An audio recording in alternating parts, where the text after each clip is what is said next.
두 분 소개해드리겠습니다. 먼저 더불어민주당 김성환 의원 나오셨습니다. 안녕하십니까? 네, 안녕하세요. 김성환입니다. 국민의힘 조혜진 의원도 나오셨습니다. 안녕하십니까? 예, 반갑습니다. 예.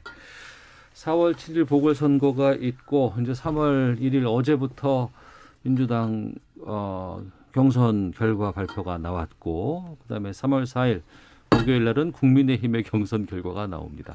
천천히 하셔도 됩니다. 예. 먼저 민주당 어제 결과 어떻게 보셨어요? 김성환 의원께서는. 네. 대체 여론조사 결과가 그대로 반영되지 않았나 싶은데요. 네.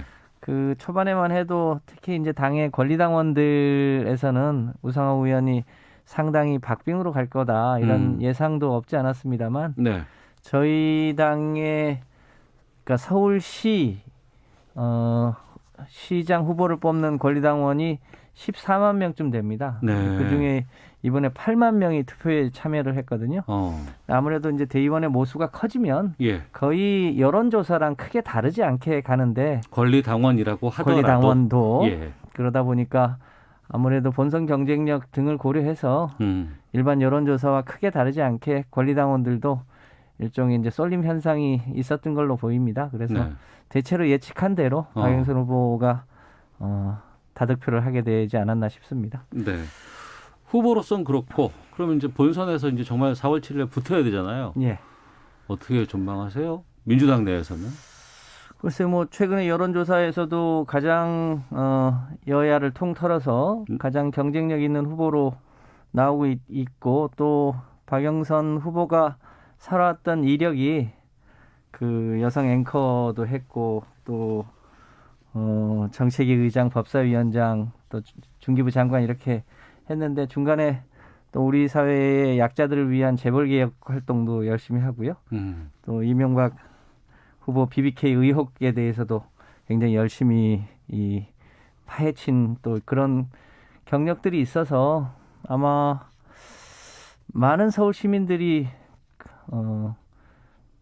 당적과 관계없이도 박영선 후보가 서울시장 감으로 충분하다 이런 생각들을 많이 가지고 계신 것 같습니다. 이제 그런 면에서 저희 당이 최선을 다한다는 걸 전제로 해서 열심히 하면 충분히 승산이 있지 않을까 그렇게 예상합니다. 네.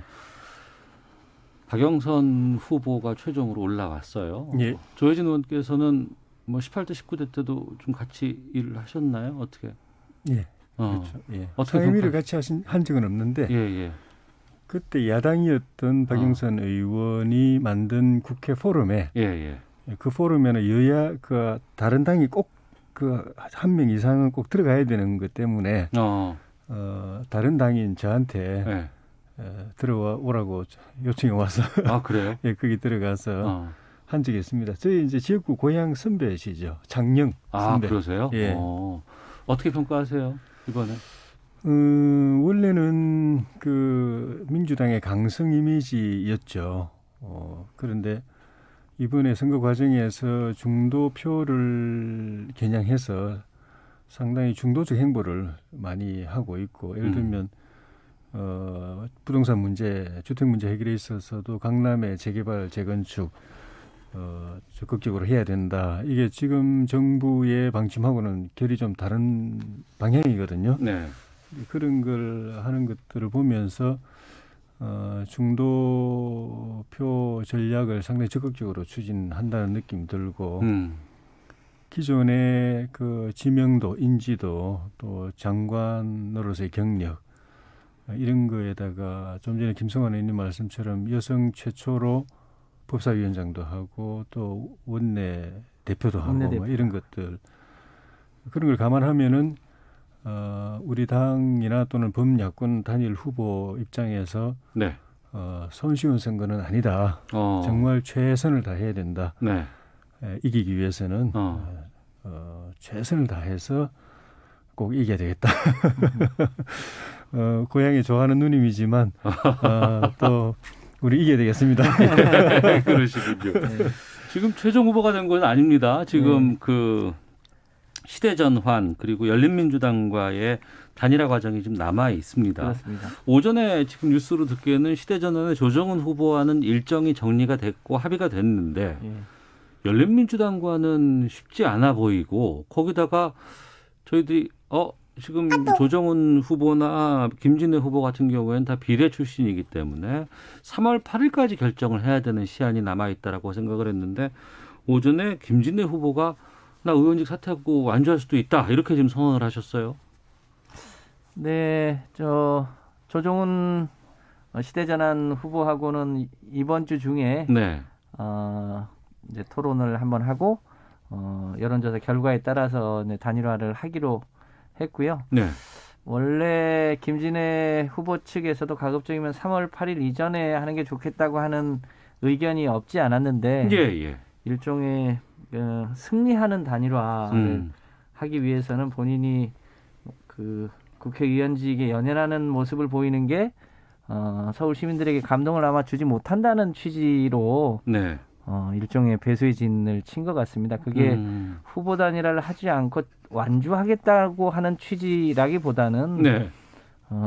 일종의 아름다운 단일화를 하고 또 오늘 얘기한 대로 서울 시민들이 꼭 나와서 투표할 수 있는 그런 단일화를 하겠다, 승리하는 단일화를 하겠다고 하는 취지여서 네.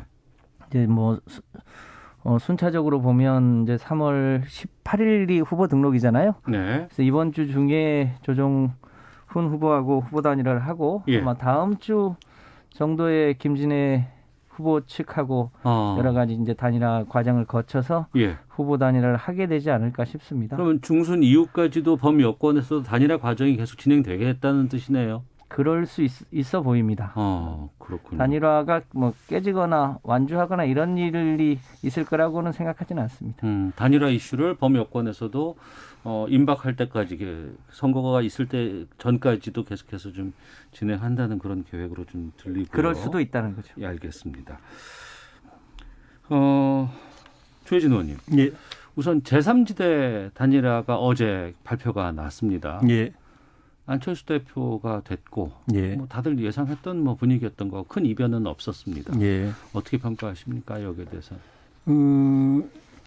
우리 금태섭 후보도 네. 나름대로 젊고 또 열정이 있고 특장점이 컨텐츠를 포함해서 특장점이 있는 후보라서 네.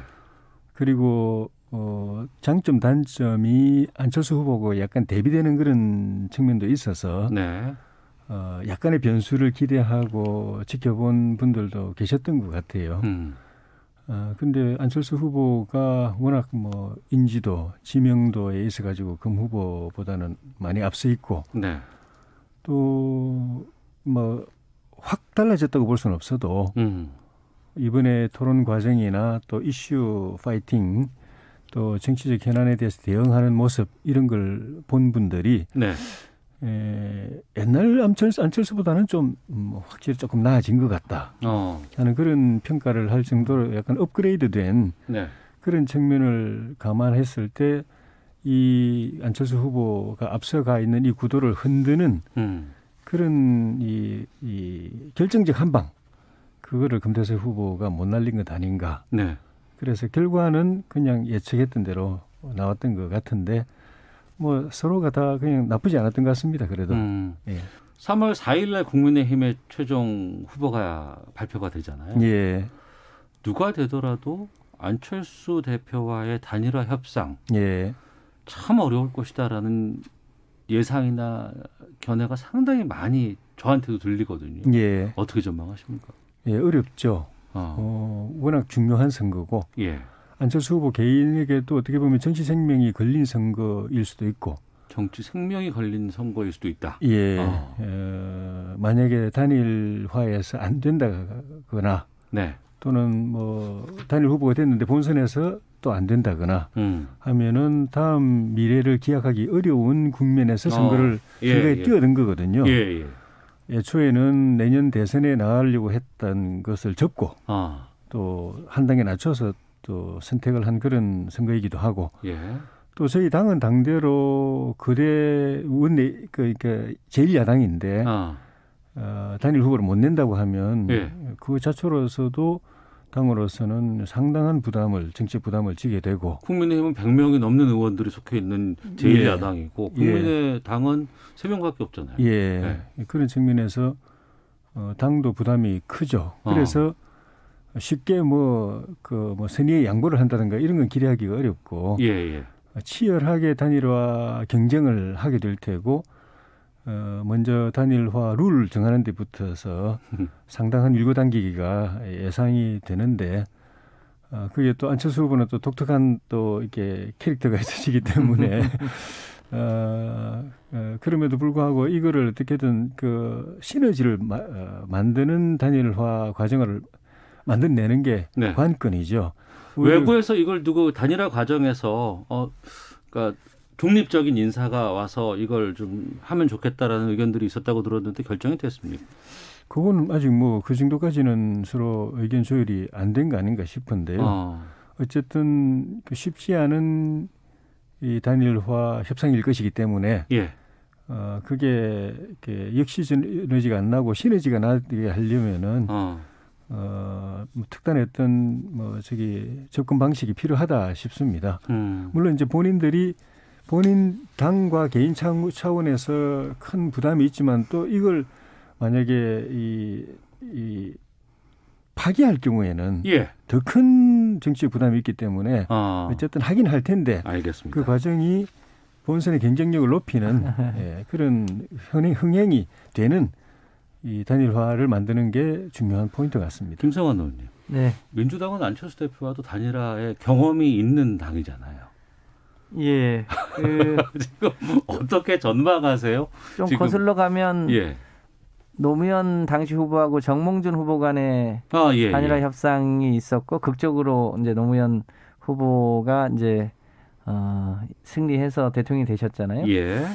그 과정에서도 굉장히 미묘한 부분 그 여론조사의 항목을 어떻게 할 거냐. 가지고 굉장히 예민했었는데요. 결국 중립지대에 누군가가 나와서 거중조정을 해줄 수는 없고 양측에 책임 있는 사람이 결국 문항을 다듬고 결단해야 하는 것 같습니다. 그런데 그 후에 문재인 후보하고 당시 안철수 후보 간의 일종의 단일화를 위한 여러 가지 노력이 있었는데 결과적으로 되긴 했습니다만 쉽지 않은 과정이었습니다. 아마 이번에는 국민의힘이 아마 그런 과정을 거치지 않을까 싶은데요. 후보 그러니까 단일화의 핵심인 이제 설문 문항을 어떻게 하느냐도 관건일 텐데 만약에 안철수 후보가 단일 후보가 되면 굉장히 어려움이 많을 겁니다. 실제로. 왜냐하면 지난 총선 때 저희도 겪었는데요. 다른 당은 선거법상, 공직선거법상 선거운동을 할 수가 없습니다. 범야권 단일화 과정에서 안철수 대표가 만약에 최종 단일 후보가 될 경우에 국민의힘은 선거를 도울 수가 없다. 선거법상 그게 불법 선거운동이 됩니다. 저희가 지난번에 각각 다 소위 비례위성정당을 만들었는데 그 선거운동을 할 수가 없었거든요. 그런 경험들이 있어서 그 김종인 대표가 아마 그런 면에서 이 2번으로 되지 않는 한 선거운동을 못 돕는다라고 하는 게 그냥 심정적 문제가 아니라 현행 법상 규정상 선거운동을 할 수가 없는 상태입니다. 그런 문제들이 있어서 단일화 과정도 쉽지 않고 그 후에도 쉽지 않은 과정이 있을 텐데요. 더 중요한 거는 단일화 이벤트보다는 아무래도 지금 서울 시민들의 삶을 어떻게 나아지게 할 거냐에 대한 그런 아젠다가 좀 서울 시민들에게 잘 보이지 않는다는 게 오히려 더 걱정이기도 합니다. 그 설문 문항에 당명을 국민의힘, 국민의당 이걸 넣을 거냐 말 거냐 이게 지금 벌써부터 지금 오가고 있다고 하는데 어떻게 해야 된다고 보세요? 그건 더 조율을 해야죠. 서로가 유불리가 있다고 판단하기 때문에 그거하고 또 표현의 문구를 적합도로 할 것인지 경쟁력으로 할 것인지 그런 부분도 제 기억에는 노무현 정몽준 단일화 때도 그 문제에서 서로 이해관계가 부딪혔는데 최종적으로는 그 여론조사 문구에 둘 다 빠지고 아마 그 제3의 문구가 들어간 것 같은데 이회창 후보를 뭐 이기기 위해서라든지 뭐 이런 식으로 적합도라든가 뭐 경쟁력이라든가 이런 표현 직접적으로 안 들어갔던 것 같은데 어떤 적합도 경쟁력 여기서 부딪히고 그다음에 국민의힘 국민의당 이 당명에서 부딪히는데 어떻게든 뭐 조율을 해내야죠. 네. 예. 선거운동 저 부분은 어떻게 보세요? 선거운동은 이제 그 후보 본인 예. 출마하는 후보 본인하고 후보의 사무장 또 연락소장 또 연설원 등록한 연설원 이런 사람들은 자기 후보가 아닌 다른 후보 또는 자기 당이 아닌 다른 당을 그 선거운동을 못하게 돼 있습니다. 네. 근데 그 이외에는 할 수 있습니다. 그러니까 지난 총선 때도 우리 그 황교안 후보 같은 경우는 본인이 후보였지 않습니까? 예, 예. 출마 종로구 국회의원 선거 후보였기 때문에 우리 당의 우당인 그 미래한국당을 네. 이제 당시 미래통합당, 미래한국당 이렇게 됐었죠. 예. 그 지지하거나 이렇게 도와주는 선거운동을 못했죠. 그런데 그 이해찬 전 당대표 같은 경우는 본인이 출마를 안 했기 때문에 민주당의 우당들을 도와줄 수가 있었죠. 그래서 우리 후보나 후보의 바로 그 캠프 안에서 법적으로 등록해서 활동하는 분들은 안 되지만은 뭐 김종인 비대위원장이라든가 이런 다른 당 조직은 도울 수 있죠. 그러니까 그 부분을 앞서서 이제 김성환 의원께서 말씀하셨습니다만 김종인 비대위원장이 안 대표가 야권 단일 후보가 돼도 기호 2번을 달지 않으면 어떻게 선거를 도와줄 수 있겠냐. 이 부분이 이제 그 부분을 지적하신 거죠, 김성환 의원님? 네, 그런 소지들이 있습니다. 네. 지금 해석하신 취지는 맞고요. 네. 네. 지금 일종의 대한민국이 이중당적을 금지하고 있잖아요. 그런 이제 여러 가지 역사와 취지가 있는데, 네. 결국은 이제 그 이쪽 저쪽 오가는 것에 대한 이제 국민들의 불신들이 그 취지에 반영돼 있는 것 같습니다. 그런 측면에서 보면 저는 안철수 후보가 기왕 여기까지 왔으면 결단해서 네. 국민의힘에 입당하는 게 훨씬 더 아싸란 거 아닌가 싶습니다. 네. 그럼 앞서서 조혜진 의원께서 말씀하셨지만 국민의힘 같은 경우에는 제1야당이고 우선 그 여러 가지 당세가 너무 차이가 나잖아요. 예. 그런데 이 중요한 서울시장 선거에 만약에 단일화해서 질 경우에 안철수 대표에게 모든 걸 다 지금 맡길 수밖에 없는 상황이라서 쉽지도 않을 것 같고 그러니까 진다는 걸 쉽게 용납하기도 힘들 것 같고 안철수 대표 같은 경우에는 당장 지금 거의 정치 생명 10년 꽉 채운 분인데 지금 이제 여기서 지면 정말 정치를 은퇴하는 그 정도까지의 파급 효과가 있는 거거든요. 단일화가 될까요? 그건 될 거라고 봅니다. 그러니까 지금 말씀하신 거 사실이고 모두가 배수진이고 당 차원의 배수진, 개인 차원의 배수진이어서 한치 양보 없는 치열한 단일화 협상을 하게 될 것인데 그럼에도 불구하고 또 이걸 깼을 경우에 우리 당이 만약 깬다면 당도 물론 이제 그 부담이 크고 안철수 후보도 그 이번에 이 선거에 뛰어든 것 자체가 정치 생명 근거이긴 한데 그래서 단일화 협상도 깨버렸다. 그러면 본인이 당선도 안 되고 단일 후보 아니고는 안 된다고 다 나오니까 여론조사 결과가 당선도 안 되고 그다음에 그 원칙도 저버리는 게 돼버려가지고 그리고 이제 범야권 지지자들의 그런 여망을 저버린 게 돼가지고 입지가 순식간에 사라질 것이기 때문에 벼락 끝까지는 갈 수 있지만 결국에는 깨지는 단일화가 못할 거다.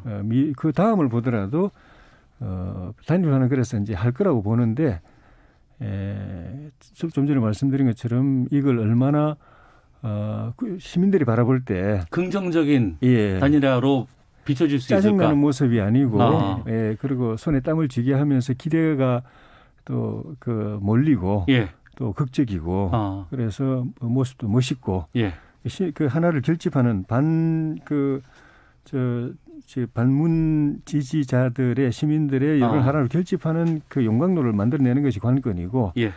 당적 문제는 김종인 비대위원장이 그런 이야기를 하신 거는 들어오라는 그 촉구이기도 하고 네. 기호 4번으로 나가면은 결과적으로 표 모으는데 플러스가 안 될 거다. 기호 2번이 당신이 만약에 단일 후보가 된다고 가정한다면 기호 2번으로 나가는 게 당신이 표 모으는데 훨씬 도움되고 당선권에 근접하는데 훨씬 도움될 테니까 똑바로 판단하라. 이건 당신을 위해서도 필요하다. 네. 그런 뜻이 아닌가 싶어요. 예. 네. 김성환 의원님. 네. 단일화 어떻게 전망하십니까? 제가 보기에도 안철수 후보의 현재의 처지나 국민의힘에 대해서 제가 평가할 입장은 아닙니다만 국민의힘의 입장에서 볼 때 어떤 식으로든 단일화를 하게 될 텐데 그게 얼마나 국민들에게 소구력이 있는 단일화가 될지에 대해서는 과거의 경험을 미뤄보건대 그렇게 이 서울 시민들에게 감동을 주는 단일화가 될 것 같지는 않다는 게 현재까지의 소감입니다. 알겠습니다. 자, 정치와트 함께하고 계시는데요. 헤드라인 뉴스 듣고 교통정보 또 날씨까지 다 듣고 나서 돌아와서 두 분과 계속해서 보궐선거 관련된 이야기들 나눠보도록 하겠습니다. 네, 정치와투 돌아왔습니다. 더불어민주당 김성환 의원, 국민의힘 조혜진 의원과 함께하고 있는데요. 단일화 관련된 청취자 의견 좀 소개해드리고 질문도 있어서 이건 조혜진 의원께서 답변해 주시면 좋을 것 같습니다. 8748님은 야당 단일화 국민의힘으로 되면 간단하겠지만 안철수 후보 쪽으로 된다면 받아들이기가 쉽지 않을 것 같습니다. 이렇게 되면 어쩌면 단일화가 깨질 위험도 있지 않을까요? 라는 우려의 의견도 좀 있으셨고 5964님은 만약 야권 단일화가 되고 선거에서 누군가가 승리한다 그러면 정말 서울에 연립정부가 들어서게 되는 건가요? 라는 질문을 주셨는데 아마도 그 나경원 후보라든가 오세훈 후보 쪽에서 안철수 대표와의 여러 가지 얘기 가운데서 그 부분이 좀 있었던 것 같아요. 그건 어떻게 되는 겁니까? 물론 이제 그쪽하고도 물어봐야 되겠습니다만. 네. 네, 그렇게 될 걸로 봅니다. 안철수 후보도 그런 제안을 했었고 저희 당 후보들도 똑같은 생각을 하고 있고 네. 또 현실적으로 우리 당 후보가 단일 후보가 되어서 서울시장이 된다면은 그걸 계기로 해서 내년 선거를 겨냥한 범야권 이 연대 틀을 이제 만들어 가야 되거든요. 네. 그게 안철수 후보 국민의당이 당연히 참여해야 되는 것이기 때문에 그 한 방법으로서 서울시정에 같이 참여하는 방식이 반드시 추진이 될 거고 네. 안철수 후보가 단일 후보로 서울시장이 된다고 하면은 또 시정 운영을 하는 데 있어 가지고 현역 의원, 국회의원 3명을 가진 정당으로서는 좀 힘에 부친 부분이 많이 있을 것이기 때문에 네. 제1야당 100여석을 가진 우리 당의 도움이 필요하죠. 여러 가지 여러 인재 풀 측면에서 그렇고 그래서 네. 그거는 잘 될 걸로 봅니다. 알겠습니다. 자, 지난 달 26일 2월 26일이면 지난 금요일이었어요. 네. 국회 본회의에서 가덕도 신공항 특별법이 통과가 됐습니다. 그런데 관련해서 보니까 예비타당성 조사 내용을 보면은 예비타당성 조사를 면제하고 사전타당성 조사를 간소화한다 이런 내용들이 담겨 있는 특별법 통과였고요. YTN과 리얼미터가 여론조사를 했는데 이번 그 국회 본회의 통과에 대해서 국민 과반이 잘못된 일이라는 평가가 나왔습니다. 보면 18세 이상 남녀 26일 하루 동안 최종 응답 500명 했고요. 응답률은 6.3%, 표본 오차 플러스 마이너스 4.4%포인트입니다. 자세한 내용은 리얼미터와 중앙선관위 홈페이지에서 보실 수 있을 것 같습니다만 잘못된 일이 53.6%, 잘된 일이 33.9% 이렇게 나왔거든요. 통과에 대해서 여론이 좀 우호적이지는 않는 지금 박한 이 여론조사, 이번 여론조사 결과만 보면 그런데요. 김성환 의원님 어떻게 보십니까? 네,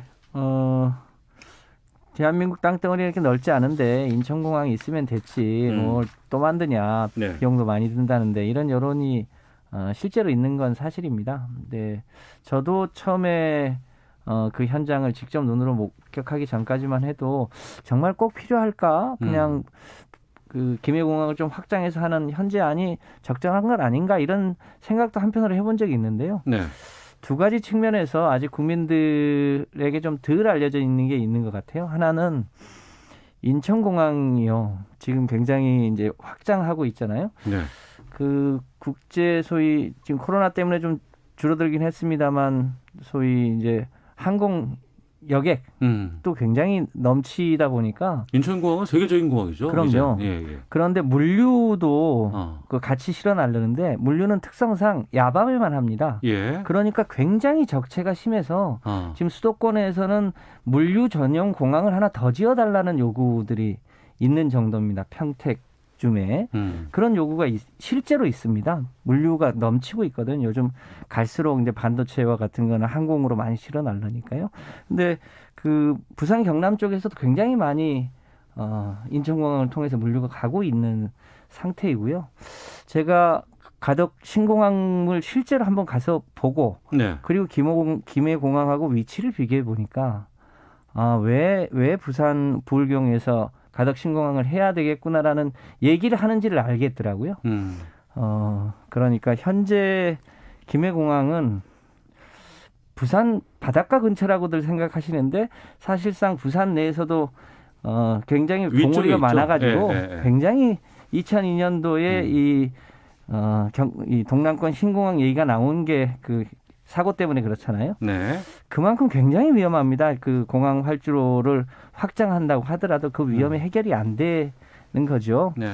그리고 부산의 특성상 해운 물류 부산 신항이 세계 5대 항구인데 가덕도가 바로 옆에 붙어 있어서 국가 균형 발전 차원에서도 필요하다는 것을 현장에 가서 보시면 충분히 느끼실 수 있을 텐데요. 이제 최근에 비용이 너무 많이 든다는 것 때문에 국민들이 우려가 있습니다만 이제 차분히 그 객관적인 상황을 잘 알리면 국민 여론도 많이 바뀔 거라고 생각합니다. 네, 조혜진 의원께서는 그 전국 여론조사에서 부정적인 여론이 많이 나온 거는 두 가지 요인이 있는 것 같아요. 네. 4대강 때도 그랬거든요. 4대강 주변에 있는 주민들은 뭐 절대 찬성이었습니다. 공사 당시에도 그랬고 지금도 그렇고. 그런데 그 주변에 있는 인구는 얼마 안 됩니다. 네. 나머지 인구가 절대 다수고 나머지 인구 전체를 포함해서 조사를 하면은 그 필요성을 실감을 못 합니다. 뭐하러 하지? 22주나 들여서. 네. 부정적인 여론이 더 강했죠. 그 당시에도. 이 지방공항도 지역에 있는 분들은 간절하게 느끼지만은 수도권과 그 외지에 있는 분들은 그만큼 이제 필요성에 대한 인식이 덜하고. 네. 그리고 이번에 진행되는 이제 과정들을 보니까 민주당 안에 의원들 가운데서도 뭐 이렇게 반대하는 의원이 있고 심지어 정부 해당 부처들은 뭐 결사 반대에 가까운 그런 이제 태도를 보이고 있고 또 가만 보니까 선거 때마다 나왔다가 또 빠졌다가 선거 때마다 나왔다 빠졌다 이런 걸 이제 일반 국민들도 많이 인식을 하게 되니까 네. 반대하는 여론이 더 부정적인 여론이 더 강해지는 그런 측면이 있는 것 같은데 문제는 이 이렇게 부울경에 있는 분들도 반대 의견이 한 10몇 % 더 높았습니다. 그 부울경 공항이라고 하는데 동남권 공항이라고 하는데 부산, 울산, 경남 쪽에 계신 분들도 반대가 더 높았다. 그렇죠. 10몇 %가 이제 높았는데 이거는 가만 생각하니까 그 당초에 우리 그러니까 10년 전에 처음 이 공항 그 이슈가 되었을 때는 부울경뿐만이 아니고 그 충남, 충청 이남, 충청 남부 지역과 호남, 영남까지 포괄하는 제2의 인천공항, 제2의 그러니까 관문공항, 제2의 허브공항 역할을 할 수 있는 그런 공항이었기 때문에 호남의 광주의 상공회의소에서조차도 이렇게 뭐 지지 성명하고 그렇게 했었을 정도입니다. 네. 그런 공항이면은 지역에 확실하게 도움이 되는 거죠. 그런데 이거는 지금 부울경 동남권 공항으로 딱 규정이 되고 그럼 800만 대상이기 때문에 800만이면은 인천공항을 이렇게 견줄 만한 규모가 안 되고 노선 자체가 항공 노선 자체가 제한되어 있기 때문에 이 공항이 갖지 못하는 노선에 비행기 탈 분들은 어차피 또 인천 가야 되고 거기다가 뭐 좀 전에 말씀드린 선거 때마다 벌써 여러 번 들어왔던 이야기고 거기 또 이제 이 지역 분들은 김해 돛대산 그 중국 그 항공기 사고에 대한 이 트라우마가 있는데 이게 그 가덕도 같은 경우는 그런 위험도라든가 항공 안전 이런 시공의 안전뿐만 아니라 항공 안전에 대한 검증 없이 마구 밀어붙인다고 하는 생각이 드니까 그런 것도 작용을 하지 않았나 싶어요. 예. 그러니까 지금 특별법 통과가 되면은 거의 다 이제 뭐 건설 같은 건 기정사실화 되는 상황인가요? 어떻습니까? 절차가 앞으로? 앞으로도 이제 거쳐야 될 절차는 많이 있는 거죠. 근데 사전 타당성 조사를 생략한 건 아니고 네. 간소하게 하자는 건데 그거는 이미 그동안 이제 밀양으로 갈 거냐, 김해공항을 확장할 거냐, 가덕도로 갈 거냐 하는 조사 과정에서 이미 객관적으로 축적해 놓은 조사들이 있는 거고요. 이제 그것에 기초해서 기왕 할 거면 좀 그동안 이게 문제 제기가 된 게 벌써 18년 된 얘기이기 때문에 네. 가급적 할 거라면 좀 조속히 하자 이런 취지입니다. 알겠습니다. 구체적인 일정들이 좀 드러난다거나 또 국회에서 또 여러 가지 유의미한 상황들이 좀 전개가 되면 그때 좀 다뤄보도록 하겠습니다. 시간이 좀 다 됐네요. 정치와투 두 분과 함께했습니다. 오늘 말씀 고맙습니다. 고맙습니다. 감사합니다.